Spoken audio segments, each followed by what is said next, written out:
Sigurado ko may bubullshit dyan sa tatay ko. Next question. Sabi din nila na why don't you Yeah. just explain the allegations head on? Just to set the record straight daw, ma'am. Kasi it's just, it distracts from the issue. It lowers the level of discussion. Yung sabi ng mga hospital. Oo, kasi sabi nila, ano ako, ano yan, nandyan yan, di ba? Sabi Diversion. ka lang daw, ma'am. Diversion, yes. Well, it's a tie.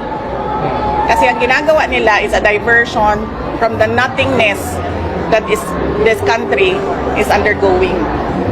This ginagawa nila is a diversion sa kagutuman, sa kahirapan, sa taas ng presyo, at sa kawalan ng mga Pilipino.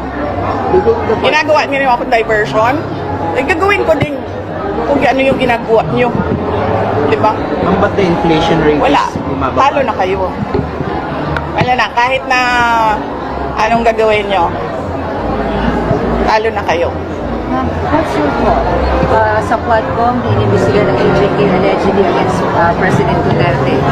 Sa isang Sino committee may-ari nito? sa isang committee naman, inimbestiga din, hindi na yung confidential. On the Senate, mag-open din po ng about AJK. What's your comment on this case? Ginagawa nilang mga ganitong mga investigation. Oh, yan nga yung sabi ko. Yung sinasabi nila na diversionary tactic yung sa akin. Bakit sila nagsasabi na hindi ako sumasagot? Lahat ng pinadala nila na AOM, Audit Observation Memorandum, na sa kanila naman galing yun, hindi naman sa COA yun, wala namang independence sa COA ngayon. Sinasagot namin. In the proper forum, we answer. May cases sila sa Supreme Court, sinasagot namin. Ayaw ko lang sumagot dyan sa ginagawa nilang circus.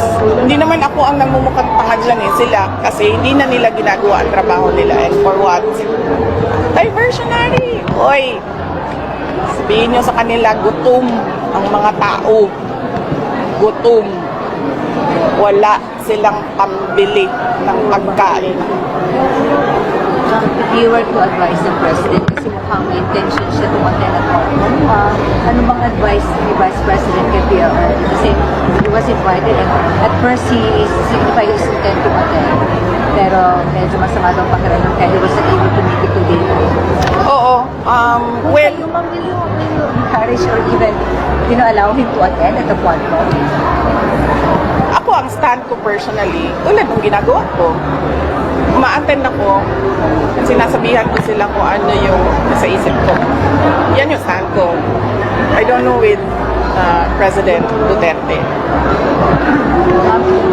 Namang sinasabi nila, may mga nagsasabing hindi maganda para sa bansa. Yung itong hindi maganda siya mag-president, vice president. Wala na po ba talagang pag-asa? Is it 4 years more? Alam mo, I agree with that. Totoo talaga yan. Hindi maganda ang nangyayari ngayon kasi ang nangyayari ngayon, puro na lang tayo politika. Paulit-ulit kong sinabi, nandun pa ako sa kabinete, noon, sinabi ko na yan, hindi ako ang problema. Bakit ginagawa ninyong ako ang problema ng bayan? Hindi ako. Imagine, saan ka nakahanap ng mga public officials so shocked about me talking about the death. Pero walang na-shock na there's a foreigner kidnapping in the Philippines right now. And there are daylight robberies na hindi natatakot ang mga kriminal. Papasok, lalabas. Tapos, magkakagawa kami ng krimen. Walang na-shock. So, bakit kaya?